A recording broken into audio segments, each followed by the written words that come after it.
Good day mga ka-surveyor. Ngayong araw po pala ay meron tayong i-deliver dahil meron po nag-down sa atin dito sa Honda CBR 150R na 2023 acquired mga boss sa Batangas mga boss, sa Malbar. Kaya mga boss, samahan niyo po kami.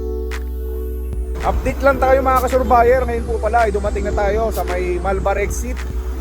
So inaantay lang dahil sabay po kami pupunta doon sa bahay nila. So ayan, dito po tayo susunduin. Ito na sila bossing. Yan, so sinundo tayo. Boss, Jeff. Okay. So ayun, bahay na tayo doon sa inyo, sir.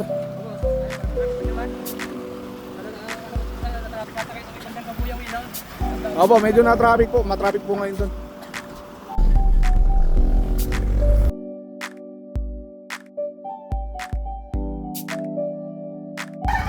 So ayun mga ka-surveyor, pinapacheck na po natin kay bossing yung unit. Napakaganda dito kay Labos, oh. Ang ganda ng view. Pacheck muna natin kay boss ng unit. Ang lamig pa dito. Nasa taas na yata tayo ng ano eh. Batangas eh, oh. So ayun mga ka-surveyor, pumasa naman kay bossing yung unit. So ayan, gagawa na po tayo ng kasulatan. Then pinacheck na rin natin sa kanya yung mga original documents.